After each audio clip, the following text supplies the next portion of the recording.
one of the oldest recollection that we have now about the first people that came to use it. We don't know how old it really is. It could be older than that because we have some traces of the first people that came to Iceland, which were actually not the Vikings. The first people that came to Iceland they were Irish people. Nice. And they came all around Iceland to try to make like the evangelization and try to convert the people on the land. But when they came, there was no one on the land, so they went, did some saves, stayed in some places, looked for some people, didn't find anyone, so went back to Ireland. Then you had the Spanish that came here, and that was the first people who were planting that actually stayed around.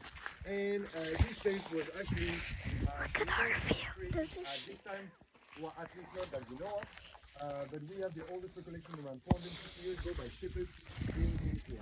How do we know that? Because we found some lambskin rolls which that had some names in Kenitana. Kenitana is the number that is assigned to every people living in Iceland. So we know about that. This is actually a way to retrace for your ancestors. So if you're in Iceland and you get your Kenitana, as we both have, as we work here, you can actually just retrace, if you're an Icelandic, your parents, grandparents, grandparents, and until the first settlers that came to Iceland. So that's pretty crazy when you think about it. It can be scary as well, especially when you go back and you see that you have less ancestors that you thought you would have, because the genetic pool is still a big problem in Iceland, but that's another story. And the people that been in here were here for three main reasons. The first reason is actually the weather, because even though we kind of alright right now with the weather, once again, I'm going to refer to you a lot because you've been here longer than I was. I've been here 5 years, trust me, that's already a long time. You've been here, what, 9 years? So he can vouch as well for that the weather in Iceland is what it is. So during the summer, you're going to have rain, you're going to have wind. So having a roof over your head is not that bad. Now, the second reason is the ability to sleep a bit better, because the first part of the summer, there is no night. It's daytime all the time. So having a bit of darkness is definitely going to be a good point when you try to go to sleep. And the third reason is more safety. We talk about 400 and plus years ago. Back to the days, the people around here were a bit less kind and civilized than they are nowadays. So if you were to sleep outside with your sheep, you might gonna have someone starving around and having a family starving. So, you know, they used to carry axes, and it's not for the amount of trees you have in Iceland, that's for sure. So if you, once again, think about it a little bit, way better to be inside than outside at this moment. So that's the main reason why they've done it. Now, you can see two entrances in the cave. There's the one on the left, the one on the right. The one on the left is lower, and that is because it's for the animals. And when I'm referring to animals, it's always going to be for the sheep. And this place, having the sheep, they will create body heat. And the heat will rise up into the space, the cold will go back there, get warm again, and move around. And that's a good way to get some heat when you're inside, especially if you think about the other ways that will be making a fire. But for this, you might gonna need some wood. For this, a tree will be a good thing. And for this, you might not be in the good place for that. So try to rely on something you can. Sorry for that. Yep. And that's definitely gonna be animals. If you are bothered by the flies, because there's a lot of flies around, I got a good trick for you. If you check these things around here, you're gonna see a lot of little purple flowers. And this is actually wild thyme. And it works really well with the flies. So you can just pick some up and you can munch on it.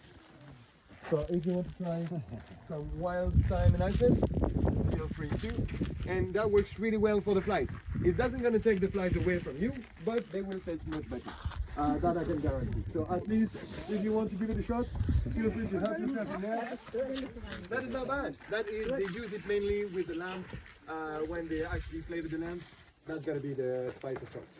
So guys, if you want to follow me, let's go to the main, What is it? to the first part. It's a spice. I'm not eating it. I don't care about flies. Flies are okay. Go ahead, get your fruit. At least they're not mosquitoes. Yeah, especially for you. Do you like basketball? We had LeBron James came here. Oh yeah. Yes. I even have the photo of it to prove it because I know the people don't trust me. On this one. All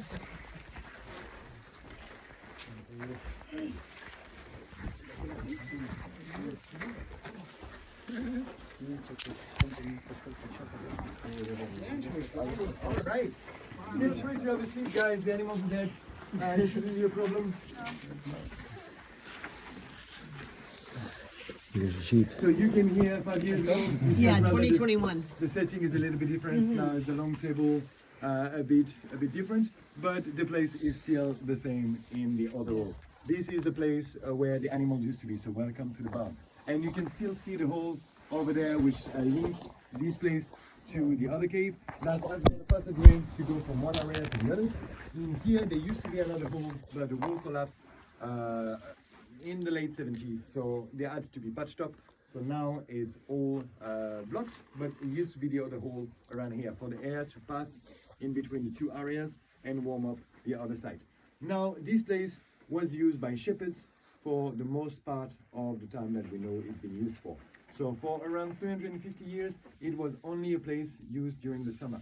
So most part of the things were not really needed. You just needed an empty space to be safe, to go to sleep. But in 1910, the first couple decided to come here. It was a really poor couple. They didn't have much, and they only had 6 sheep, and they needed a place to stay. So they came here because this place was free of charge. And in Iceland is good things, you know, free of charge is really great. So you'll take it and give it a chance. Now, they only had 6 sheep, so a lot of problems happened due to that. But before they managed to find this problem, they still needed to do a few things. First thing they done is cleaning up this place. And when I'm talking about cleaning up, I'm talking about 350 years of use by shepherds that didn't really clean after themselves. And that translates to around this amount of manure into the cave. So that's on all the way into the cave. So everything had to be digged out of here and thrown over there. For the one who don't know what manure is, that's the poop from the sheep. So you know. Now, this being done, they actually managed to grow potato with the manure. So because that's going to be a natural fertilizer, and that helped them to actually go forward in life and start to get something else to eat, which is really good. But they still need to do a few things. First thing they've done is the alcove on the back, and that was to get an oil lamp. And the reason for the oil lamp is actually 2 main reasons. First one, the front of the house would have been different back then. It used to be a turf house. So that's what it would look like. So you would have had the house here and the turf house in here. So this will be totally sealed off during the winter. So no light will come here at any point. And with the light, that allow you having your sheep not to get blind. Because if you keep your animals in a total darkness for a long time, they will start to lose their eyesight. So having the light will be really good. The second reason is they will come here as well during the winter to milk the sheep. I don't know if any of you ever tried to milk a sheep in your life? Nope, I did. Trust me, that's something. I'll advise everyone to do this at least once in your life. That's a funny moment, especially for the people who look at you trying to do this. And it was already a feat. Imagine to do that without any light at all. That's going to be another type of challenge. So having the light will definitely going to be a really good thing to have. Now, there's as well this area here. And this area is amazing. It's one of the way to get water for your animal without you to do anything. And it works really well. You add a 45-degree angle stone on the back of the cave compared to the wall of the cave itself, and that will trap all the ice and snow into it. Then there's going to be an opening on the bottom that will lead everything to start to melt, arrive here, finish to melt, and create a small pond for the animals to drink. So that will be a self-sustained water system for the animals. And outside is pretty cold during the winter. So in terms of temperature, I'm going to do both Celsius and Fahrenheit, so we all are on the same page. During the winter, you can reach minus 25 degrees Celsius pretty easily around here, which is around minus 15 Fahrenheit. So at this temperature, you try not to go out of your place, because the way to get the heat is going to be complicated to bring back, especially if you open the door and get the temperature inside the home. If you have some young people in there, they're probably going to have a really, really bad time. So try to keep this place as sealed as you can. Now, this couple managed to do a lot of things. They digged out the dirt, the 2 alcoves, did a lot, but they still had only 6 sheep. And 6 sheep is not a lot. So with these, you will be around 0 degree into the home, or just barely over, which is around 32 Fahrenheit, just a little bit more into the home. So just above freezing temperature. And they lost 2 sheep. They lost 1 ram and 1 sheep. And they took it as a sign of God. For them, it was like if God said, I will take a male and a female from your animal instead of taking the both of you. And that was enough for them to just decide, that's good enough for us. So now we move on. But that led to another couple coming here. This couple came here with 20 sheep, and that was in 1918. Thanks to that, they had around 10 to 12 degrees minimum into the home, which around 55, 60 degrees Fahrenheit minimum, which by all means is not amazing, but is decent enough to live in. And they stayed here for 4.5 years, during which they had 3 kids. 2 of them were born on the other side of this wall. And trust me, I see a lot of young kids around. Well done for the parents if you've done your kids in an hospital. I think that was a great idea. If you wish to get some more, keep on these vibes. Don't try to do that in a cave in Iceland. That doesn't gonna really end up really well. And I actually do have a photo of the picture, photo of the people that lived here. This picture was taken in 1921. So that's 3 years after the people came. And in this picture, you can see the father with the oldest daughter. The oldest daughter was born on the other side of this wall. And in here, you can see the mother with the second baby, was a baby boy. He wasn't born here, he was born in Lögerbat. So they came there to visit the family of the mother and decided to stay a couple of more weeks to get the baby out, because you have the midwife over there, and I think that was a great idea. And she was pregnant of the 3rd baby, which was born as well in here, another baby girl, and she was born in here during the winter. And trust me, it was already complicated enough to get a baby during the summer. If you want, I'm gonna pass that one around so you can see a bit better. But trust me, during the winter, that's another challenge. Now, bear in mind when you look at this picture. In this picture, the mother is 18 and the father is 19. And they already have 2 babies out and the 3rd one on the way. And they came here 3 years prior to this picture. So when they came here, they were 15 and 16, and she was already pregnant at 15. So, yeah, welcome to Iceland. I'm 41 myself. I don't have kids yet, but by Icelandic standard, I should be a grandfather, nearly. So, yeah, different time and different life. And the reason why these people actually left this place is not because of the lifestyle, it's not because of the complication, it's because they met the King of Denmark. And that happened. Did you see the road you took when you come here? Yeah. The last straight part of it is actually a part of a very old road in Iceland called the Kingsway. And that's the road that connects Reykjavik to Geysir, passing by Thingvellir. And the King of Denmark took the road, stopped in front of this place, had some skier that the guys were creating here, were doing here, and decided to help them. So he saw the condition of life and was like, you know what, let me give you a big amount of money that allowed them to move out from here and to buy a small place in Lögerbat, where they create their own farm and they've been landowner themselves. Now they said that if they never met the king, they would have been here for way longer. So they were really lucky by then. And the reason why the king came here is because back to the days in 1922, it was still a Danish island. So then it took the independence in 1944. But up till 1944, there was Danish. So the king just went through his land, and the guy, the king that came here was called Christian X, and that's the dead grandfather of the actual king of Denmark. So now let's go to the main house, so I can show you a little bit more about the quality of life that the people had, or the lack of it.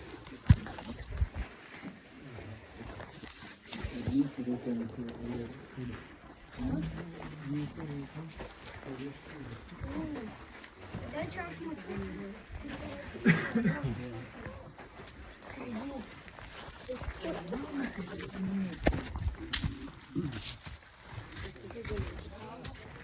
So record here. It's time to record in the house. How much it's supplies? It's not. Oh shit.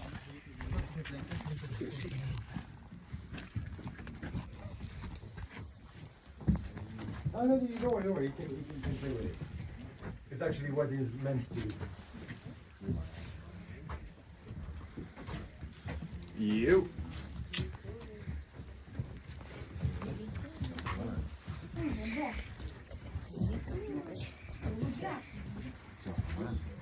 Welcome home. Oh, we're still missing some people. Don't we? Yes. Yeah. Do we? Oh, I'm sorry. Okay. I'm not upset. So guys, welcome home. Welcome to the place of living. This place, let me start with a very good point of this place. And that is going to be the rock that is made from. This rock is called Palagonite tuff. And that's what happens when you have lava coming out of the ground and come in direct contact with ice. At this point, the lava cools down really, really fast. And it traps all the air inside and getting this stone really porous, really, really soft stone. And the best thing I can compare it to is like a really, really hard sponge, if you want to get an idea.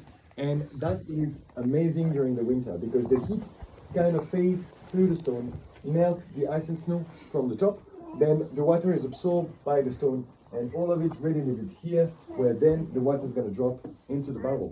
And that works really well during the winter. That will provide you with one full barrel of water in around 10 days, which is pretty good. That's enough water to drink, enough water to cook, a little bit left for personal hygiene.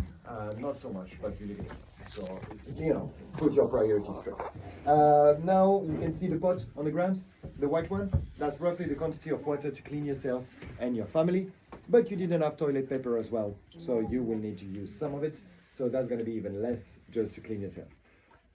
But don't worry, even if you don't gonna smell the best of your life, you have your heat coming from the 20 sheep on the other side of the wall, and that's gonna be covering you for every smell you could produce, because that is coming, the heat comes with the smell and with the noise. And that will be great as well if one of you is snoring, you still be covered by the sheep at night, so you can off alright. That's avoid a little bit of conflict, especially when you're locked here for 4 months with your lover. That's good to get some things like covering you for your bad habits. And over there, you do have a really good piece of equipment. That is a wood stove. And a wood stove is great. That allows you to cook, to warm up this place way more. But as the name says, it's great when you have wood. They did it. So now you're gonna need to use something else. And that's exactly, that's gonna be the manure. And if you tried already some smoked meat in Iceland, I don't know if you did yet. Yeah, exactly. That's smoked with the manure as well. So now you know why it was a bit stronger than the oak. And if you haven't tried it yet, go for it. That's an experience of life. And it's actually not bad at all. So, you know, like, and you can say when you come back to school, I've been eating some meat smoked over some poop.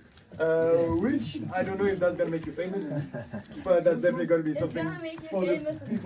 yeah, at least the people will talk about you for a bit. I'm not sure if it's in good or in bad, so you to decide. But that does work as well. And to complete the holy trinity of the smell in Iceland, of the cave, you have the bucket on the ground over there, and that is gonna be your toilet. And yep, you don't have a flush option on this. And nope, you cannot empty it outside because it's way too cold. So you will go through this door, through the hole, in the middle of the ship, and empty it over there. But the smell will come back because the smell come back with the heat. So you will still have the smell coming back in here. Now the father didn't use the bucket because he's a proud father.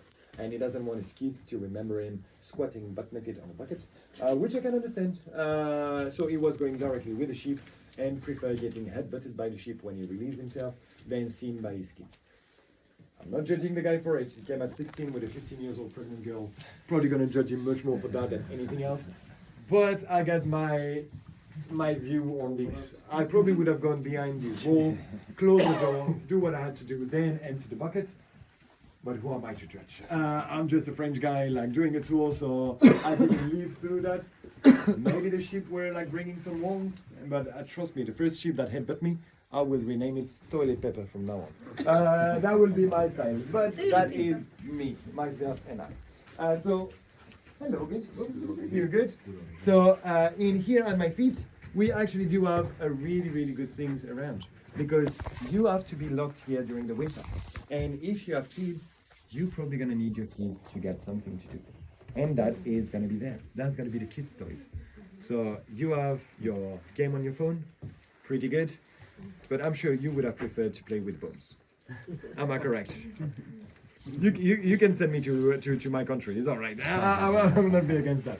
But this is actually the toy box for the kids. And you have different bones. All of these belong to lambs, but they will just be different animals. It's just a play pretend at this point. And the small one, that's gonna be the little lamb. Yep. No girl's called Mary, but she had a little lamb. That's for sure. Lamb is a sheep. And it's like the lamb. Yep. It's a sheep. Lamb. Yeah. But you're saying lamb because maybe somebody don't understand it. Oh yeah, and that is the mother. That's the sheep. So you have like the mother, the kids. This is gonna be the horses. So the good things with that is you scared about the horse. Oh no, yeah, I get you. And the good things with this horse is you even do the noise when it's walking around, which is pretty great. That's high technology for the cave. And you have as well the baby lamb, the baby horse. Sorry. And it works as well. Yeah. But they had as well the little girl here, and she dearly wanted a doll. Oh, sorry, he's missing the head. Don't worry, it works like a Barbie. Just Like Lego. yeah, just put it back, and it works very well. So if you have a bad brothers, that's still working really good. And you can add up some hair. You can do the hairstyle you want. You can do fashion designer and create your own jumper to put it on. So pretty nice and still work really well. You can say the little secret to the hair, get the little cuddle, and go to sleep with it. So okay, you might gonna say to me, yeah, it's missing a couple of arms and a couple of legs. But you live in a cave, so that's the best Barbies you're gonna have at this point. So yeah, would you like to trade one of your Barbie for one of those ones? No? Ah, kids nowadays. Trust me, I actually was wondering, do really kids would have fun with that? But I had a young girl that was like 2 weeks ago, and she was like spending like all the tour playing with it. And I was like, she asked me, oh, is this one the accessories? And I was like, how so? They say, yeah, but this one is making like a nice hat. And I was like, sounds pretty fair, you know, like comment. And all good? Yeah. And after she said to me another thing that killed me. Say like, if you take this one and you put it on bottom, it looks like a mermaid. And I was like, do you know what? If that works for you, that works for me. You know, that's pretty great. And that's after her that I was like, do you know what? Actually, it kind of makes sense. You know, like before that, before seeing like actually kids playing with it, I was like kind of, yeah, but that was rough. You know, I don't imagine really the kids playing with it. But seeing the little girls just going crazy with it, I was like, you know what?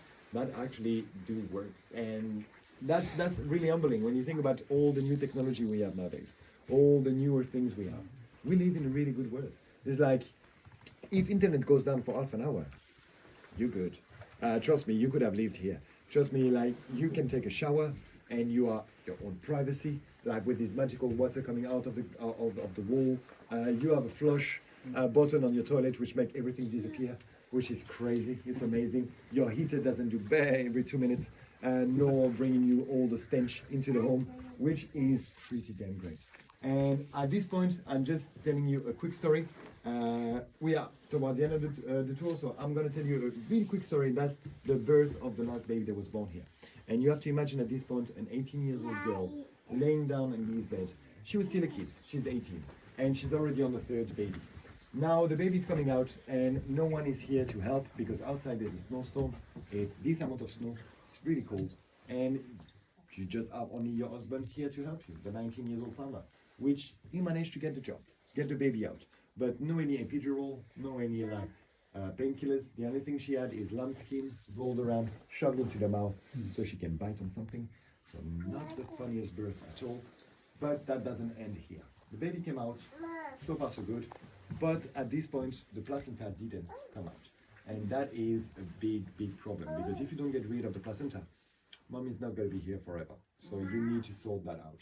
And the only way he found to solve this problem is to walk till Lurgervat to find the midwife. And Lurgervat is not that close. It's after the mountain over there. And with a snowstorm and a -5 to -10 Fahrenheit outside, it's really cold. So, and it didn't have the gears we have nowadays as well. It didn't have the shoes, didn't have the clothing, and there was much more regimental. But the guy went for it. It took him 6.5 hours walking in a snowstorm to reach there. It took another couple of hours to come back with a midwife. and actually managed to save his wife. But imagine the wife here waiting for 8.5 hours. You don't have a clock, you don't have a watch, you don't have a phone, so you cannot call your husband. You don't know if he's still here or if he's gone. And if he's gone, you're next. And if you're next, the kids are following you. So not the best of time. And after a couple of hours, you still pretty much have, you know, good ways that still hopes high. But after 5, 6 hours, 7, that's when the thing kind of goes south. But everything went well. It's a happy ending story. And you can see the mother on the picture over there. She was 35 in this picture. Don't judge her too much for the way she looked at 35. She was already a grandmother. She lived in a cave. She had babies in a cave. So all things considered, she looked amazing for the life she had. And she didn't even stop there. She had 3 more kids after this one. So I don't know if that is brave or crazy at this point. I have my reserve on that, but I'll let you make your own mind. But she was definitely like a tough woman. That's nothing you can say otherwise on this point. And we actually had last month a man that came here called Askur. And during the tour he was like, oh, do you know the last baby born here? She was called Vigdis. And the guy is from here but lived in Reykjavik for most part of his life, but born near Laugardalur. And I was like, how do you know she's called Vigdis? He said, because I was my grandmother. And he came here to see where the grandmother was born. And coming into a cave to see where your grandmother was born, it's pretty crazy when you think about it. That tells you a lot about this story. Even as grim as it could seem, it's just 104 years ago, which is not old enough to justify the quality of life that the people had when they were here.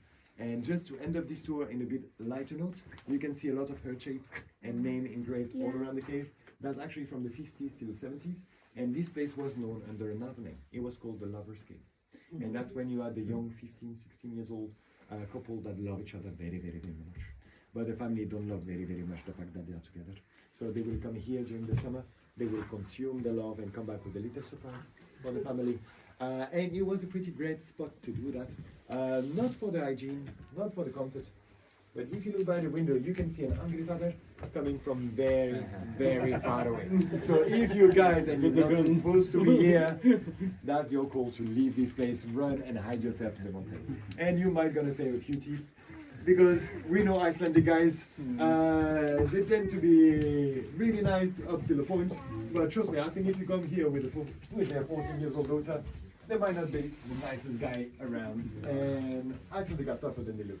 So that's your call to run really, really fast. Do any of you have any question? Nope. If one of the question is what is the place behind there, that is a storage unit for the hay. So you will cut the grass during the summer, dry it up, and store it over there, and that will be the feed for the animals for the winter. All right. So guys, you can stay around here. You can touch everything you want. It's not a museum. This is a home. So feel at home. The only thing I'm going to ask you is try to keep the photo family friendly. And this, unfortunately, is due to 321 American guys that came here, and the best thing they managed to reenact is the bathroom action. So yep. So I left the place, turned around, and I saw the bump of one of them sitting down on the bucket. It's something that I would like not to be repeated. So Testing system, it's working. you know what I mean? Like, but we had to put logs in there to be sure there's no other logs found in there. So yeah. I was done in bucket in my grandma's house. It was also in forest. Yeah. Very similar. Dang, man. Because it was